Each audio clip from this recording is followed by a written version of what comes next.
left-wing ideology has zero traction among actual working class people, and feminism in particular. If you went into a working class community, especially in the 50s and 60s, even equal pay might not have gone down well, actually, because it would have been like, no, well, women, men should get paid more. I bet you any money that would have been the majority sentiment. But certainly coming in being like, don't make your husband dinner, don't do this, that, and the other. These women would have said, get the fuck out of here. Like that is a middle class fantasy, and it never resonated with working class women. It just didn't. Not in the whole. Like, I mean, I'm talking because from my own grandmothers.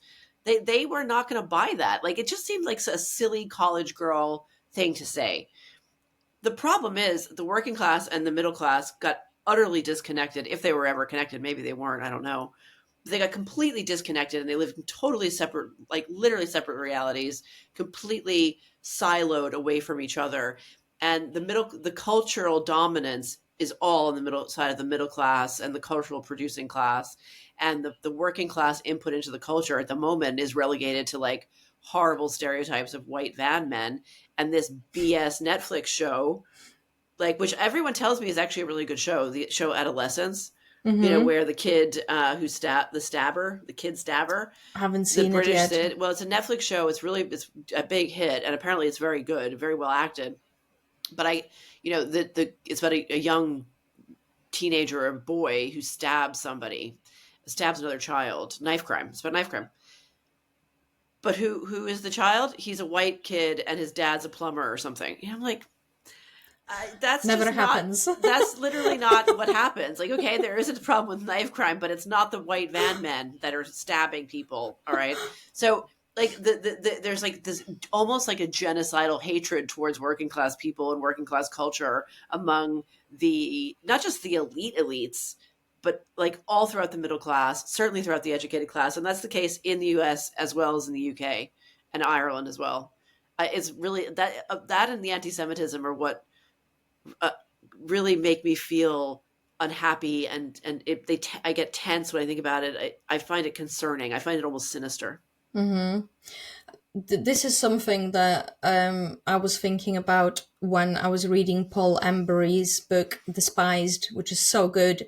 I mean, he's a lefty, but I currently can't see much difference between the old school left and small c conservatives. Yes. That those sort of groups, because they're the same thing essentially. Yes. Like, what they want, the big ticket items that they want out of the culture and society is the same. They might have disagreements on the fringes, but overall, as a bigger movement, we are all on the same boat, essentially. But what I suppose surprises me a little bit is we can see the split within the right already. The rough nebula that right is, there is a bit of the split in terms of which way we should go. I don't see the left splitting that much, even though the blue Labour is there, clearly, in the background. They don't seem to have any weight that I can see politically or culturally. How do you see that? Do you see it a bit different, or maybe just I don't see the accounts? What was the last thing you said? What has no weight politically? The blue Labour doesn't seem to have any weight politically. I didn't even know that existed. I'm surprised. Well, Paul Embury is the guy. He is the one guy. To be honest with you, I was trying to actually get to speak to him, to actually ask where are you guys, because you clearly exist. There is Lord Glassman.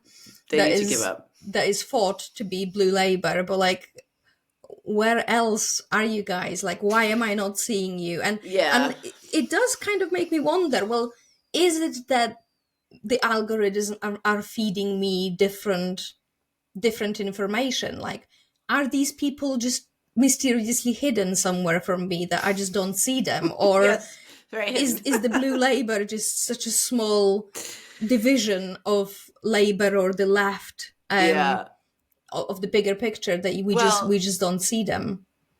It's a really good question. to go back to your original point, I think the left and the right have just switched places, essentially. The left is for authoritarianism, censorship, restrictions on, well, during COVID, it was restrictions on movement. If you're, a man from Sudan, there's no restrictions on your movement. But, Yeah. There's socially, they're the party, they're the side of, character assassination and reputational destruction for failing to conform to the rules. They love enforcing the rules. The right is a lot more freewheeling now, and it's much more culturally interesting, much more culturally innovative. But it's also not a time for centrists. So a blue labor person, I'm imagining, is someone kind of close to the center. And I admire that. In normal times, I would 100% admire that. I would probably be a centrist myself, although temperamentally, I don't know. I'm not, I don't know if I can't, I don't know if temperamentally my heart would really be in a centrist position. I'm not really I'm not an extremist, but I don't know. But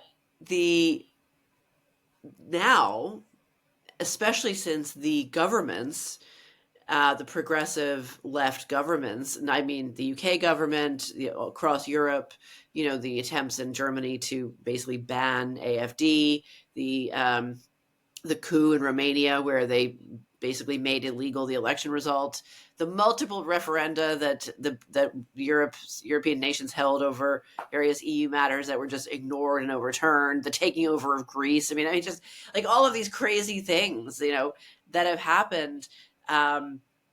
Like, it's not a time for political centrism in the sense, like, the center really cannot hold, to quote Yates. Like, it's not holding at all, because the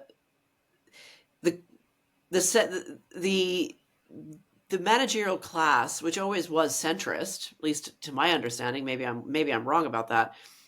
They, again, like I was talking about earlier, they took the mask of centrism, but behind it, they were actually pushing very radical agenda, which left real centrists, people who are sensible and want to get along with everyone and want to hear opinions and feel like there's room for everyone.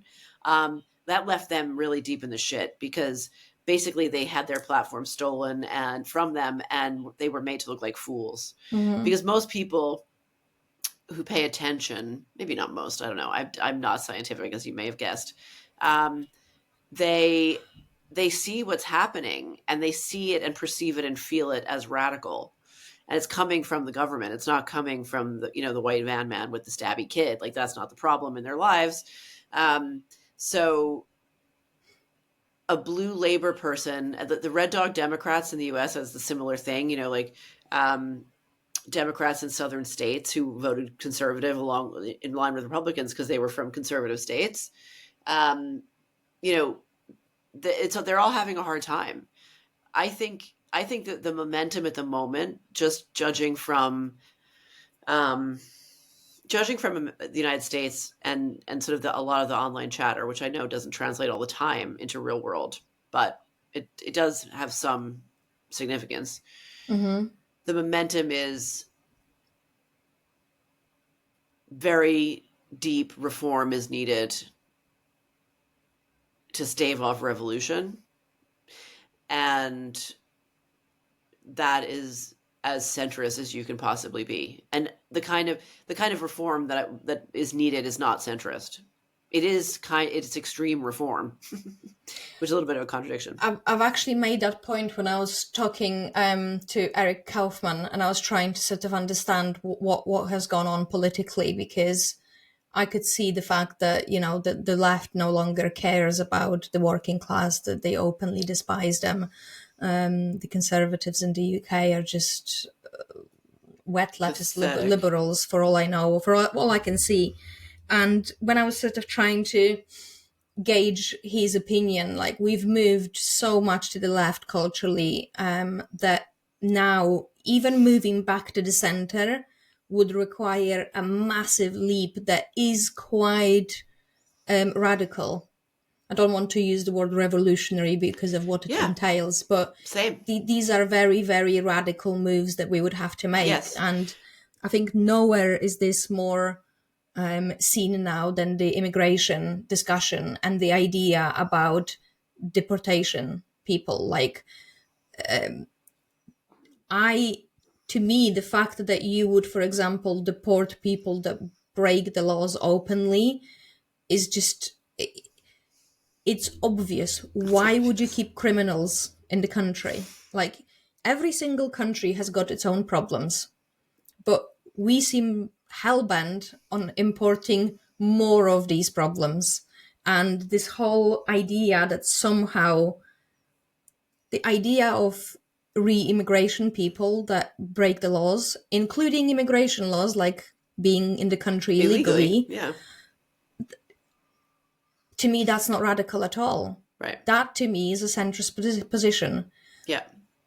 The problem is, like, that is a centrist position. That's what I mean. The center cannot exist anymore when the Overton window is so pushed so far that even a very common sense solution is perceived as like an imminent Nazi takeover. I mean, that's how it's perceived. I mean, that, like, people are burning down Tesla dealerships in the United States right now. Like, the woke mind virus has gotten worse since Trump got elected, which makes sense, really. I mean, it's a miracle he even got elected. And I just find it very funny because I've never done this, but I would love someone else to do it, or maybe at some point, even just in a regular conversation, to ask someone, so do you think the government was working really well, like perfectly, and that, you know, they, like, the many different things that were being done were absolutely 100% required, and, you know, like, and kind of give them a few, like, economic facts here and there, and be like, do you agree with those, like, things that most people would probably agree with, and then be like, so that's why they eliminated this. Like, do you think, like, the deficit is too big? Yes. Okay. That's why we've deleted all of these things.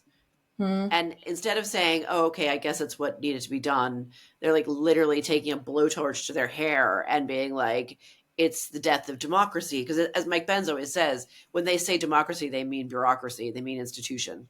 So they don't really mean democracy. They just mean, like, the state, the state apparatus. But even regular people who just watch MSNBC or watch the BBC here would feel that way. Like, it's a direct attack. Well, it's like saying to a family, well, okay, you have £1 million, you're £1 million in debt, and yet you're going to Prada every week and buying a whole new outfit every single week. So what we're going to do is we're going to stop buying the Prada outfit. And then they go running and screaming to a lawyer saying, you know, this person's abusing me and has kidnapped me. You know, I mean, that's the level of reality and reaction we're talking about. I mean, it's really that, it's that stark to me. Yeah. And again, not a political issue. These are interpersonal issues. These are issues of perception. These are issues of self-control and being able to kind of take a step back from your emotions and say, okay, I recognize that this is a problem. I mean, I don't understand how the deficit is that big. I don't understand what that means. I cannot conceive of money in the trillions. I can't even conceive of money in the billions. I just hear from very serious people that it's incredibly bad and it needs to be fixed. And they've been saying that my entire life, and that's 5 decades. Okay. So, like, the fact that it's actually happening now, I'm slightly heartened by, although it's alarming because you're talking about laying millions of people off. And that's a very bad thing in any other circumstance. And like you were saying, here in the UK, the kind of reform that is needed is so radical, it can't really be called reform because it's really a dismantling. That's not really reform. But the problem is, if it doesn't happen, if it continues on and continues on and continues on, and the pressure continues to be put on regular society, members of society, then you're talking about a kind of revolution that really no one wants to see and hasn't seen in hundreds of years. Yeah. That's really, that is the path. Yeah. That like all of these societies are on right now. If you enjoy this clip and you would like to support the show, all you have to do is press subscribe. And to watch the full conversation, you can go right here. I'll see you there.